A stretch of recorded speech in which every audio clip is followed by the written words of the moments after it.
दोस्तों, आपने भी घर के बड़ों द्वारा गर्भवती महिला को ये कहते हुए सुना होगा कि अपना ख्याल रखा करो, क्योंकि अब तुम अकेली नहीं हो, तुम्हारे गर्भ में एक जीवन और भी पल रहा है।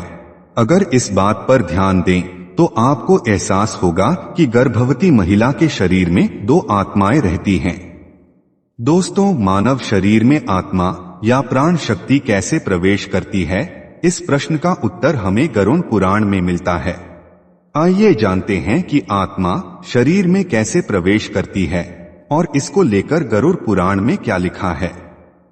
आपसे प्रार्थना है कि कमेंट बॉक्स में जय श्री नारायण लिखकर परमात्मा को अपना आभार व्यक्त करें। गरुड़ पुराण में जन्म, मरण, पाप, पुण्य अनेक विषयों के बारे में विस्तार से बताया गया है। इसके अलावा गरुड़ पुराण में इस बात की भी व्याख्या की गई है कि मृत्यु के बाद जिस आत्मा को फिर से धरती पर जन्म लेना पड़ता है, वह आत्मा मां के पेट में भ्रूण के अंदर कैसे प्रवेश करती है। शास्त्रों में बताया गया है कि गर्भधारण के समय माता पिता के भाव के अनुसार उनके आसपास एक सूक्ष्म स्पंदन वाला आभामंडल बन जाता है। यह आभामंडल वैसी आत्मा को आकर्षित करता है जिसका स्पंदन स्तर उससे मिलता जुलता हो। जिस आत्मा का स्पंदन स्तर उससे मिलेगा वही उसकी ओर आकर्षित होगी। आकर्षित आत्मा मां के गर्भ के आसपास मंडराती रहती है। शुक्राणु और अण्डाणु के मिलने से आनुवांशिक प्रक्रिया तो शुरू हो जाती है, लेकिन गर्भ के आसपास आत्मा सूक्ष्म रूप में मौजूद रहती है। आत्मा अपना बल लगाकर जीव कोशों के विभाजन की गति को बढ़ा देती है। इस दौरान सबसे महत्वपूर्ण अंग जिसका गठन होता है वह है हृदय, और इसके बाद हृदय से बाकी अंगों को पोषण मिलना शुरू हो जाता है। यौगिक विज्ञान के अनुसार इस अवस्था में भौतिक शरीर के साथ साथ आध्यात्मिक शरीर का भी विकास होता है और प्राण शक्ति अर्थात आत्मा के बहाव के लिए एक संचार का मार्ग उत्पन्न होता है। जहां से कई सारे मार्ग मिलते हैं वहां ऊर्जा का भंवर बन जाता है। अध्यात्म में इन्हें चक्र और बिंदु कहते हैं। हालांकि बहुत सी यौगिक परंपराओं में इन्हें 7 महत्वपूर्ण चक्रों के रूप में जाना जाता है। इन चक्रों को हम मूलाधार, स्वाधिष्ठान, मणिपुर, अनाहत, विशुद्धि, आज्ञा और सहस्रार नाम से जानते हैं। इन चक्रों से जुड़कर एक रास्ता तैयार हो जाता है और जब सिर का गठन भली भांति हो जाता है तो ब्रह्मरंध्र का सृजन होता है। जिस क्षण ब्रह्मरंध्र पूरी तरह से विकसित हो जाता है तब आत्मा उसी ब्रह्मरंध्र से शरीर में प्रवेश करती है और ये भ्रूण के विकसित होने के 3 माह के अंदर ही हो जाता है। अब आपके मन में ये प्रश्न उठ रहा होगा कि आत्मा शरीर में 3 महीने से पहले प्रवेश क्यों नहीं करती। यदि आप इस प्रश्न का उत्तर जानना चाहते हैं तो कमेंट करके हमें जरूर बताएं। दोस्तों, शरीर में प्रवेश करने के बाद आत्मा हृदय में रहती है और हृदय के माध्यम से ही शरीर के सभी चक्रों और सभी आयामों तक पहुंचती है जिनका हम अनुभव नहीं कर पाते। यदि आपके घर में कोई नवजात शिशु है तो आप देखेंगे कि कपाल का मध्य हिस्सा पूर्ण रूप से नहीं बना है। क्या आपने ध्यान दिया है कि बच्चे के सिर के मध्य भाग अर्थात तालू में हड्डी नहीं होती और इसीलिए नवजात शिशु के सर पर चोट ना लग जाए, इस बात का विशेष ध्यान रखना पड़ता है। ये वो स्थान है जहां हड्डी तब तक नहीं बनती जब तक कि बच्चा एक निश्चित उम्र तक नहीं बढ़ता। योग की भाषा में इस भाग को ब्रह्मरंध्र कहा जाता है। रंध्र एक संस्कृत शब्द है जिसका अर्थ है मार्ग, जैसे एक छोटा छेद या सुरंग।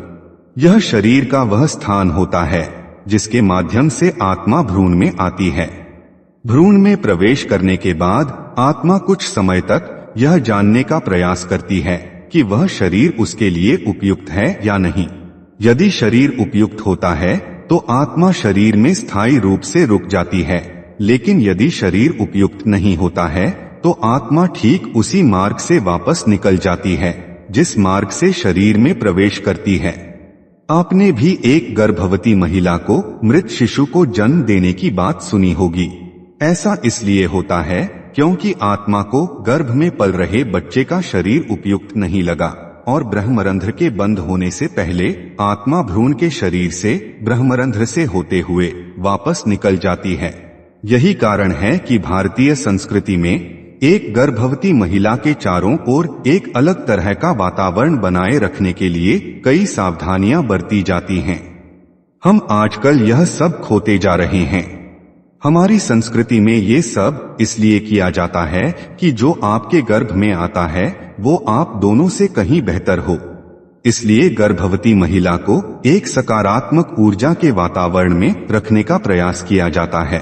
सही प्रकार की अगरबत्तियों, दैविक ध्वनियों और खाद्य पदार्थों के साथ वह सब कुछ किया जाता है ताकि उसके भ्रूण का शरीर एक ऐसी अवस्था में हो कि यह सही तरह के प्राण को निमंत्रण दे। ब्रह्मरंध्र के बारे में बहुत सी बातें होती हैं और इसके बारे में कई किताबें भी लिखी गई हैं। उन्हीं से जुड़ा एक तथ्य ये भी सामने आता है कि कई लोग अपने सिर के ऊपर या माथे के बीच में चीजों की कल्पना करना शुरू कर देते हैं। वो हमेशा कई चीजों की कल्पना करते रहते हैं। आपको ये समझने की आवश्यकता है कि आप जहां भी मन को केंद्रित करते हैं वहां कुछ हलचल अवश्य होगी। इसे आप ऐसे समझ सकते हैं कि शरीर के जिस भाग पर आप ध्यान केंद्रित करेंगे उस हिस्से में आप कुछ सनसनी महसूस करेंगे। शरीर में 114 चक्र हैं, जिनमें से अंतिम 2 चक्र शरीर के बाहर स्थित हैं। यदि आपकी भौतिकता से परे एक आयाम आपके भीतर एक निरंतर सक्रिय प्रक्रिया बन जाता है तो कुछ समय बाद ये 2 चक्र जो आमतौर पर निष्क्रिय होते हैं सक्रिय हो जाते हैं। यदि वे सक्रिय हो जाते हैं तो आपके सिर पर एक चुंबकीय आभामंडल बन जाता है जो आपके जीवन को एक नया दृष्टिकोण देता है। अंत में यह जान लीजिए कि आत्मा के 3 रूप माने गए हैं: जीवात्मा, प्रेतात्मा और सूक्ष्म आत्मा। जब इस आत्मा का वास भौतिक शरीर में होता है तो इसे जीवात्मा कहते हैं और जब इसके मन में वासना और कामना आती है तो इसे प्रेतात्मा कहा जाता है। यही आत्मा जब सूक्ष्म रूप से शरीर में प्रवेश करती है तो इसे सूक्ष्म आत्मा कहते हैं। दोस्तों, आशा करते हैं कि आपको आत्मा से जुड़े यह रहस्य समझ आ गए होंगे। अगर हमारा प्रयास सफल रहा हो तो प्लीज वीडियो को लाइक कीजिए।